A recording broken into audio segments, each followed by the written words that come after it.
ओम शांति। आज 19 नवंबर 2025 के बाबा के अनमोल मधुर महावाक्य सुनेंगे।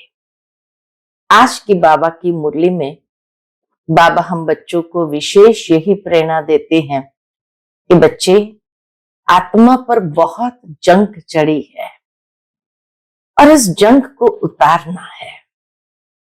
तो तुम बच्चों का विचार सागर मंथन चलना चाहिए कि कैसे करके हम अपने इस जंग को उतारे। उसकी विधि भी बाबा ने बताई है कि बच्चे सदैव याद की फांसी पर लटके रहो। और दूसरा, बाबा कहते अपने कैरेक्टर को सुधारो।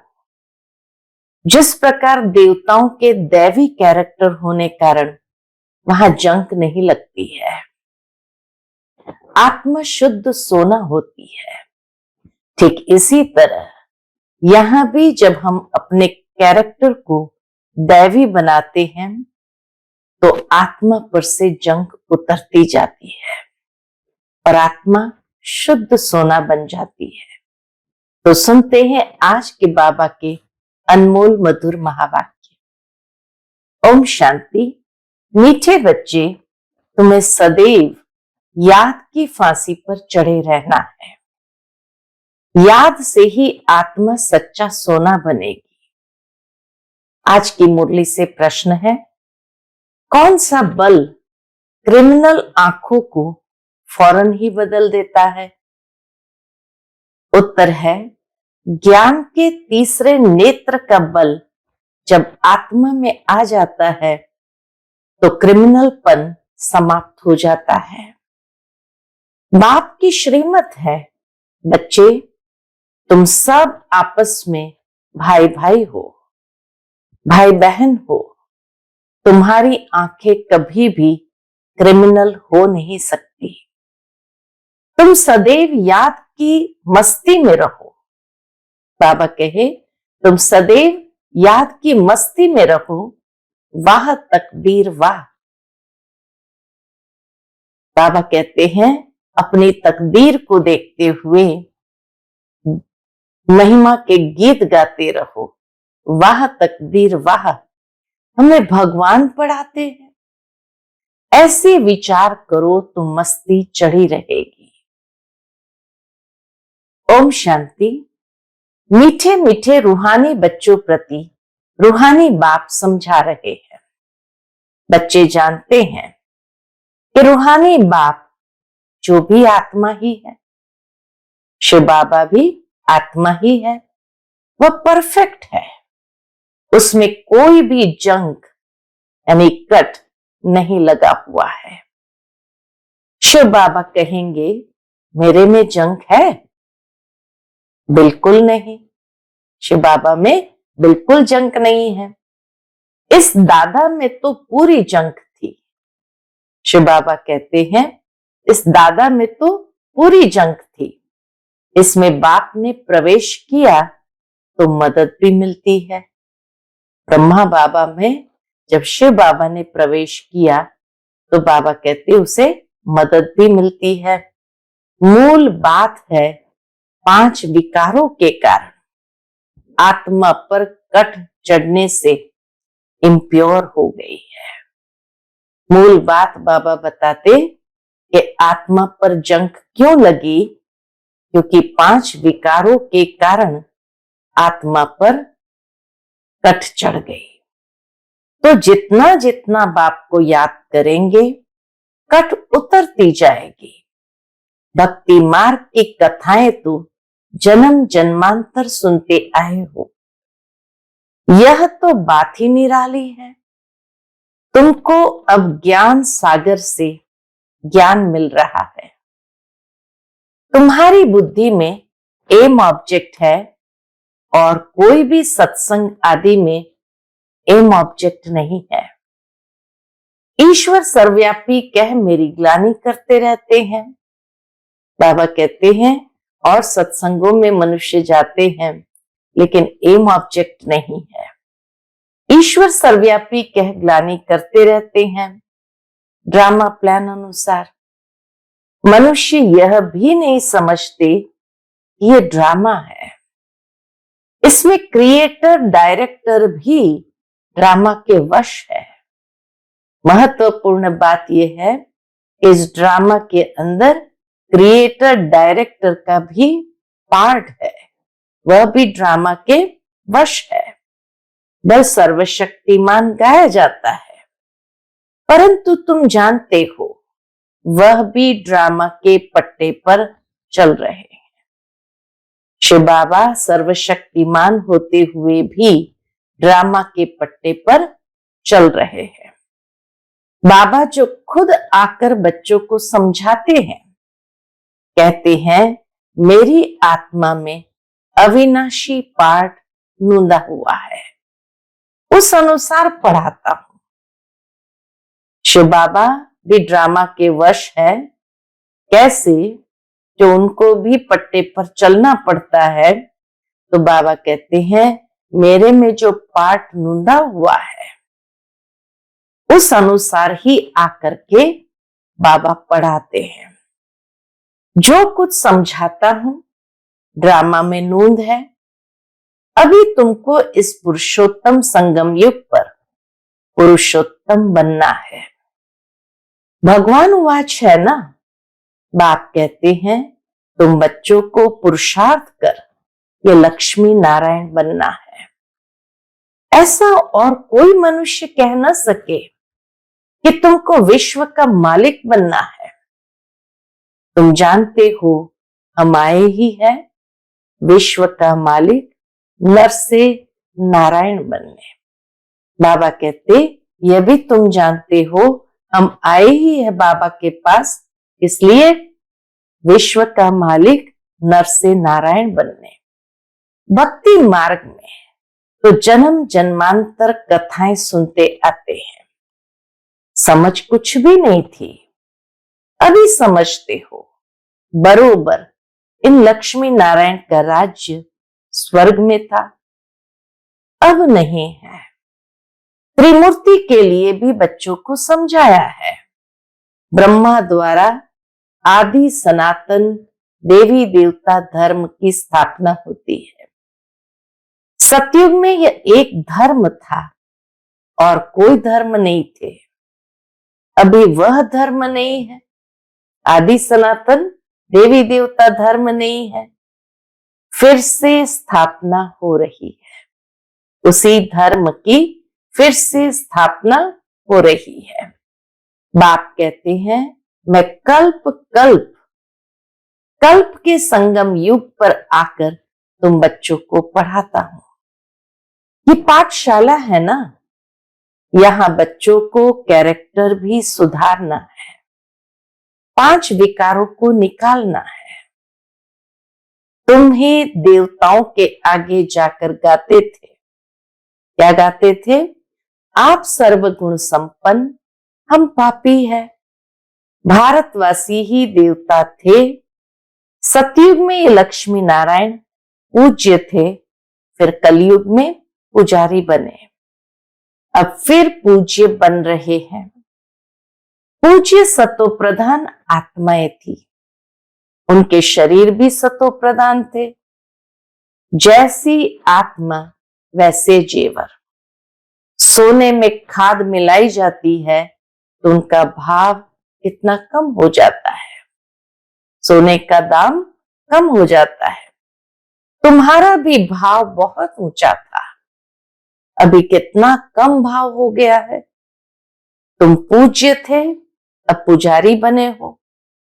अब जितना योग में रहेंगे उतना कट उतरेगी और बाप से लव होता जाएगा, खुशी भी होगी। बाबा साफ कहते हैं, क्या कहते हैं? बच्चे चार्ट रखो। तो सारे दिन में हम कितना समय याद करते हैं? बाबा कहते ये चार्ट अवश्य रखो कि हम सारे दिन में कितना समय बाबा को याद करते हैं। याद की यात्रा ये अक्षर राइट है। याद करते करते कट निकलते निकलते अंत मते सुगति हो जाएगी। बाबा को याद करते करते आत्मा से कट उतरते जाती है और अंत मते सुगति हो जाएगी। वह तो पंडे लोग यात्रा पर ले जाते हैं, यहां तो आत्मा खुद यात्रा करती है।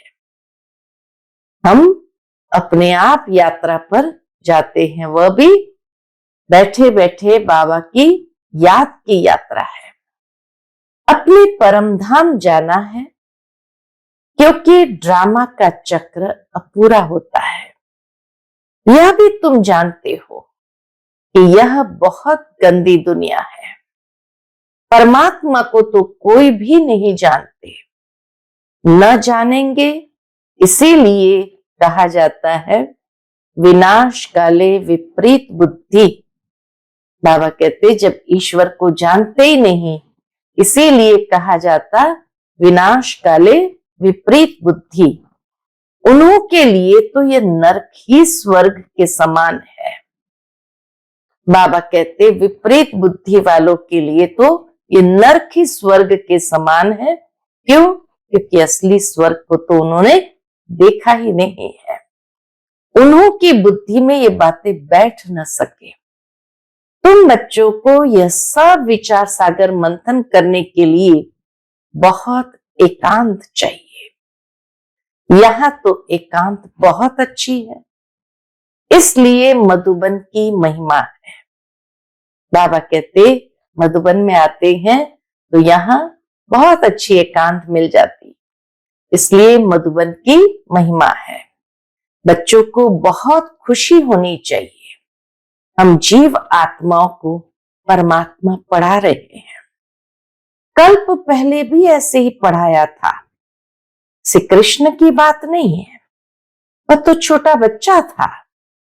वह आत्मा, यह परम आत्मा, पहले नंबर की आत्मा श्री कृष्ण, सो फिर लास्ट नंबर में आ गई है, तो नाम भी अलग हो गया।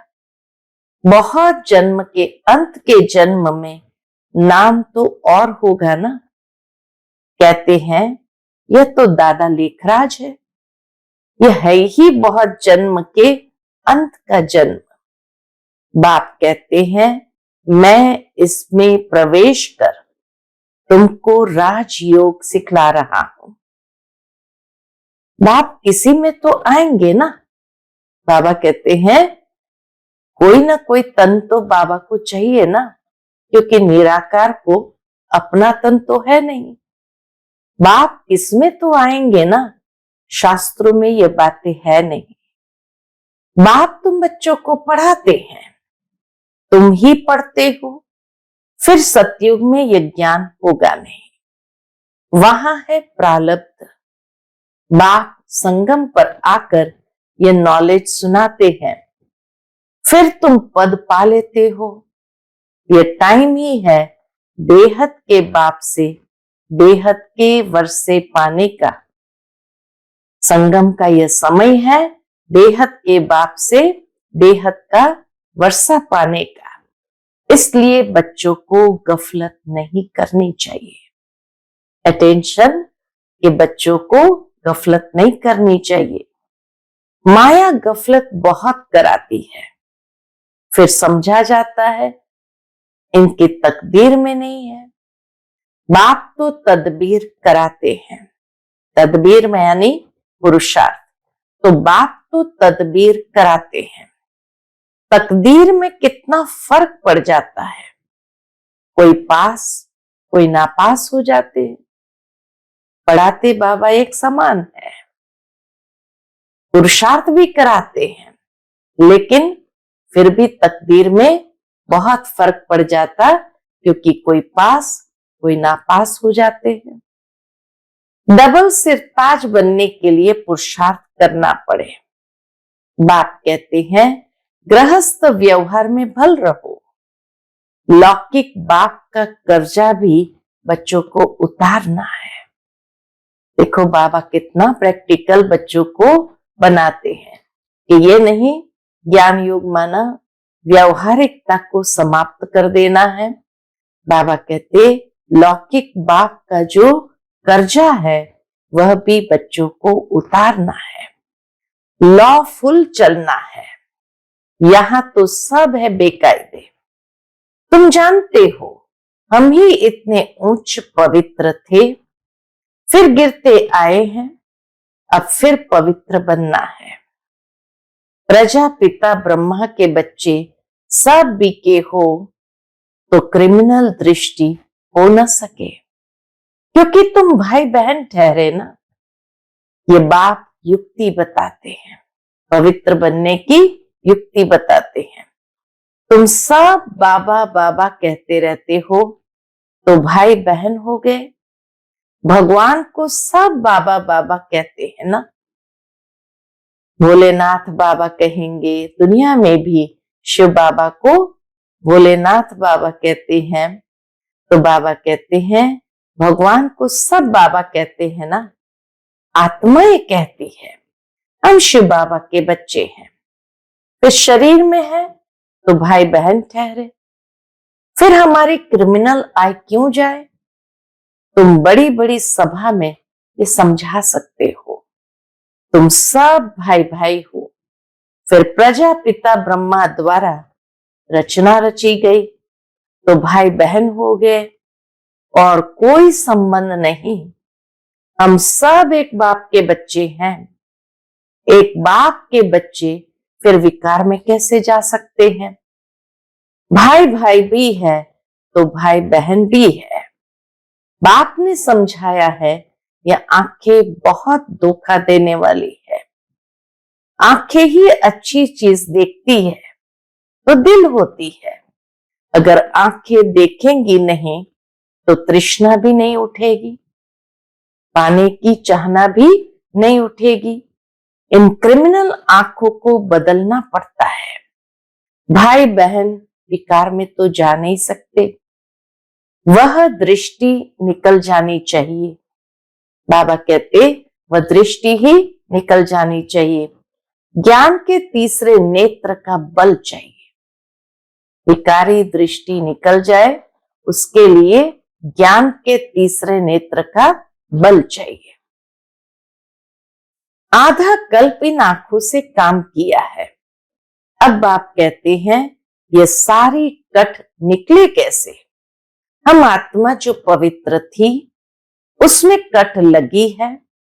जितना बाप को याद करेंगे उतना बाप से लव जुटेगा। पढ़ाई से नहीं, याद से लव जुटेगा। पढ़ाई से लव नहीं जुटता है, याद से लव जुटेगा। भारत का है ही प्राचीन योग, जिससे आत्मा पवित्र बन अपने धाम चली जाएगी। सब भाइयों को अपने बाप का परिचय देना है। सर्वव्यापी के ज्ञान से तो बिल्कुल गिर गए हैं, जोर से। बाबा कहे बहुत जोर से नीचे गिर गए हैं। अभी बाप कहते हैं ड्रामा अनुसार तुम्हारा पार्ट है। राजधानी अवश्य स्थापन होनी है।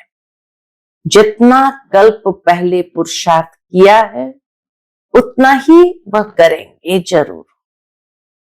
जितना कल्प पहले पुरुषार्थ किया है उतना ही वह करेंगे जरूर। तुम साक्षी हो, देखते रहते हो। ये प्रदर्शनियां आदि तो बहुत देखते रहेंगे। तुम्हारी ईश्वरीय मिशन है। यह है इनकॉर्पोरियल गॉड फादरली मिशन। वह होती है क्रिश्चियन मिशन, बौद्धी मिशन। यह है इनकॉर्पोरियल ईश्वरीय मिशन। निराकार तो जरूर कोई शरीर में आएगा ना। तुम भी निराकार आत्माएं मेरे साथ रहने वाली थी ना। परम धाम में बाबा के साथ ही रहने वाले थे ना। ये ड्रामा कैसा है, ये किसकी भी बुद्धि में नहीं है। रावण राज्य में सब विपरीत बुद्धि बन पड़े हैं। अब बाप से प्रीत लगानी है। तुम्हारा वायदा है। बाबा कहे तुम्हारा अंजाम है, मेरा तो एक दूसरा न कोई। नष्टो मोहा बनना है, बड़ी मेहनत है। यह जैसे फांसी पर चढ़ना है। बाबा की याद की फांसी पर चढ़ना है। बाप को याद करना माना फांसी पर चढ़ना। शरीर को भूल आत्मा को चले जाना है बाप की याद में। बाप की याद बहुत जरूरी है, नहीं तो कट कैसे उतरेगी। बच्चों को अंदर में खुशी रहनी चाहिए। शिव बाबा हमको पढ़ाते हैं। कोई सुने तो कहेंगे ये क्या कहते हैं, क्योंकि वह तो श्री कृष्ण को भगवान समझते। तुम बच्चों को तो अभी बड़ी खुशी होती है कि हम अब श्री कृष्ण की राजधानी में जाते हैं। हम भी प्रिंस प्रिंसेस बन सकते हैं। वह है फर्स्ट प्रिंस, श्री कृष्ण है फर्स्ट प्रिंस। नए मकान में रहते हैं। बाद में जो बच्चे जन्म लेंगे वह तो देरी से आए हैं ना। जन्म स्वर्ग में ही होगा। भले बाबा कहे एक दो जन्म पीछे आए, लेकिन जन्म तो स्वर्ग में ही होगा। तुम भी स्वर्ग में प्रिंस बन सकते हो। सब तो पहले नंबर में नहीं आएंगे, नंबरवार माला बनेगी ना। बाप कहते बच्चे खूब पुरुषार्थ करो। यहां तुम आए हो नर से नारायण बनने। कथा भी सत्य नारायण की है। सत्य लक्ष्मी की कथा कभी नहीं सुनी। बाबा कहते सत्य नारायण की कथा कहते, सत्य लक्ष्मी की कथा कभी नहीं सुनी होगी। प्यार भी सबका श्री कृष्ण पर है। श्री कृष्ण को ही झूले में झुलाते हैं, राधे को नहीं। बाबा कहते राधे को क्यों नहीं झुलाते। ड्रामा प्लान अनुसार उनका नाम चला आता है, श्री कृष्ण का नाम चला आता है। तुम्हारी हमजिन्स तो राधे है, फिर भी प्यार श्री कृष्ण से है। उनका ड्रामा में पार्ट भी ऐसा है। बच्चे हमेशा प्यारे होते हैं। बाप बच्चों को देख कितने खुश होते हैं। बाबा को भी बच्चों को देख कितनी खुशी होती है। बच्चा आएगा तो खुशी होगी, बच्ची आएगी तो गुटखा खाते रहेंगे, कई तो मार भी देते हैं। रावण के राज्य में कैरेक्टर्स का कितना फर्क हो जाता है। गाते भी है आप सर्वगुण संपन्न है, हम निर्गुण है। अब बाप कहते फिर से ऐसे गुणवान बनो। अभी समझते हो हम अनेक बार इस विश्व के मालिक बने हैं, अब फिर बनना है। बच्चों को बहुत खुशी रहनी चाहिए। अहो शिव बाबा हमको पढ़ाते हैं। यही बैठ चिंतन करो कि हमें पढ़ाने वाला कौन है। भगवान हमको पढ़ाते हैं। वाह तकदीर वाह, इतनी श्रेष्ठ तकदीर है जिस अंतिम जन्म में भगवान हमें पढ़ाते हैं। ऐसे ऐसे विचार करते मस्ताना हो जाना चाहिए। वाह तकदीर वाह, बेहद का बाप हमको मिला है। हम बाबा को ही याद करते हैं। पवित्रता धारण करनी है। हम यह बनते हैं, दैवी गुण धारण करते हैं। यह भी मन मना भव है ना। बाबा हमको ये बनाते हैं। ये तो प्रैक्टिकल अनुभव की बातें हैं। बाप मीठे मीठे बच्चों को राय देते हैं। क्या राय देते हैं? बच्चे चार्ट लिखो और एकांत में बैठ ऐसे अपने साथ बातें करो। ये बैच तो छाती से लगा दो। भगवान की श्रीमत पर हम ये बन रहे हैं। इनको देखकर उनको प्यार करते रहो। बाबा कहते इनको देखकर, शिव बाबा को देखकर उनको प्यार करते रहो। बाबा की याद से ही हम ये बनते हैं। बाबा आपकी तो कमाल है। बाबा हमको आगे थोड़ी पता था कि आप हमको विश्व का मालिक बनाएंगे। ऐसी मीठी मीठी रू रेहान बाबा से करनी है।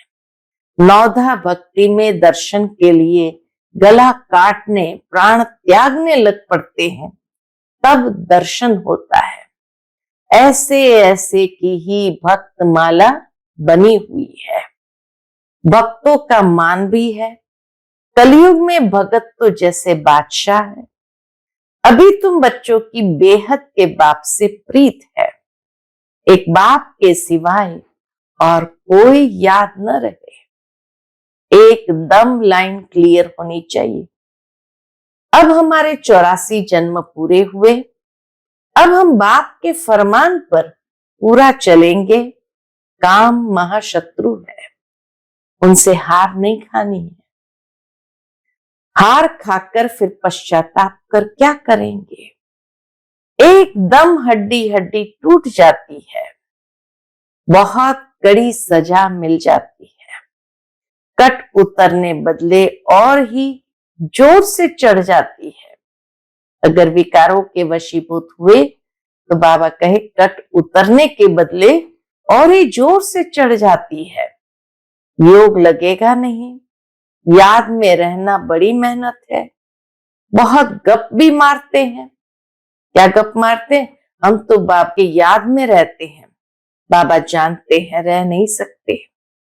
इसमें माया के बड़े तूफान आते हैं। स्वप्न आदि ऐसे आएंगे, कैसे एकदम तंग कर देंगे। ज्ञान तो बड़ा सहज है, छोटा बच्चा भी समझ लेंगे। बाकी याद की यात्रा में बड़ा रोला है। खुश नहीं होना चाहिए। हम बहुत सर्विस करते हैं। गुप्त सर्विस अपनी याद की करते रहो। बाबा कहे गुप्त सर्विस अपनी याद की करते रहो। इनको तो नशा रहता है। ब्रह्मा बाबा को नशा रहता है क्या? हम शिव बाबा का बच्चा अकेला हूं। बाबा विश्व का रचयिता है तो जरूर हम भी स्वर्ग का मालिक बनेंगे। प्रिंस बनने वाला हूं। ब्रह्मा बाबा को कितना नशा, प्रिंस बनने वाला हूं। यह आंतरिक खुशी रहनी चाहिए। परंतु जितना तुम बच्चे याद में रह सकते हो उतना हम नहीं। ब्रह्मा बाबा को तो ख्याल भी बहुत करना पड़ता, इसलिए बाबा बच्चों को कहते जितना तुम याद में रह सकते हो उतना हम नहीं। बाबा को तो बहुत ख्याल करने पड़ते हैं। बच्चों को कभी ईर्ष्या भी नहीं होनी चाहिए कि बाबा बड़े आदमियों की खातिर क्यों करते हैं। बच्चों को ईर्ष्या कभी नहीं होनी चाहिए कि बाबा बड़े आदमियों की खातिर क्यों करते हैं। बाप हर एक बच्चे की नब्ज देख उनके कल्याण अर्थ हर एक को उस अनुसार चलाते हैं। टीचर जानता है कि हर एक स्टूडेंट को कैसे चलाना है। बच्चों को इसमें संशय नहीं लाना चाहिए। बच्चों को इसमें संशय नहीं लाना चाहिए। अच्छा, मीठे मीठे सिकिल दे बच्चों प्रति माता पिता बाप दादा का याद प्यार और गुड मॉर्निंग। रूहानी बाप की रूहानी बच्चों को नमस्ते। हम सब रूहानी बच्चों की रूहानी माता पिता बाप दादा को याद प्यार, गुड मॉर्निंग और नमस्ते नमस्ते। शुक्रिया बाबा, शुक्रिया। आज की मुरली से धारणा के लिए मुख्य सार है। पहली पॉइंट, एकांत में बैठ अपने आप से बातें करनी है। आत्मा पर जो जंग चढ़ी है उसे उतारने के लिए याद की यात्रा पर रहना है। दूसरी पॉइंट, किसी भी बात में संशय नहीं उठाना है। ईर्ष्या नहीं करनी है। आंतरिक खुशी में रहना है। अपनी गुप्त सर्विस करनी है। गुप्त सर्विस कौन सी बताई? याद की यात्रा में रहने की। आज का बाप दादा का मधुर वरदान हम बच्चों के प्रति है। बेगर टू प्रिंस का पार्ट प्रैक्टिकल में बजाने वाले त्यागी व श्रेष्ठ भाग्यशाली आत्मा भव। बेगर टू प्रिंस का पार्ट प्रैक्टिकल में बजाने वाले त्यागी व श्रेष्ठ भाग्यशाली आत्मा भव। जैसे भविष्य में विश्व महाराजन दाता होंगे, ऐसे अभी से दातापन के संस्कार इमर्ज करो। किसी से कोई सैल्वेशन लेकर के फिर सैल्वेशन दे, ऐसा संकल्प में भी न हो। इसे ही कहा जाता है बेगर टू प्रिंस। स्वयं लेने की इच्छा वाले नहीं, इस अल्प काल की इच्छा से बेगर। ऐसा बेगर ही संपन्न मूर्त है। जो अभी बेगर टू प्रिंस का पार्ट प्रैक्टिकल में बजाते हैं, उन्हें कहा जाता सदा त्यागी व श्रेष्ठ भाग्यशाली। सदा त्यागी व श्रेष्ठ भाग्यशाली। त्याग से सदा काल का भाग्य स्वतः बन जाता है। त्याग से सदा काल का भाग्य स्वतः बन जाता है। आज का स्लोगन है, सदा हर्षित रहने के लिए साक्षीपन की सीट पर दृष्टा बनकर खेल देखो। सदा हर्षित रहने के लिए साक्षीपन की सीट पर दृष्टा बनकर हर खेल देखो। आज का अव्यक्त इशारा अशरीरी व विदेही स्थिति का अभ्यास बढ़ाओ। इसके अंतर्गत अशरीरी स्थिति का अनुभव करने के लिए सूक्ष्म संकल्प रूप में भी कहाँ लगाव न हो, संबंध के रूप में, संपर्क के रूप में अथवा अपनी कोई विशेषता की तरफ भी लगाव न हो। अगर अपनी कोई विशेषता में भी लगाव है तो वह भी लगाव बंधन युक्त कर देगा और वह लगाव अशरीरी बनने नहीं देगा। अच्छा, ओम शांति।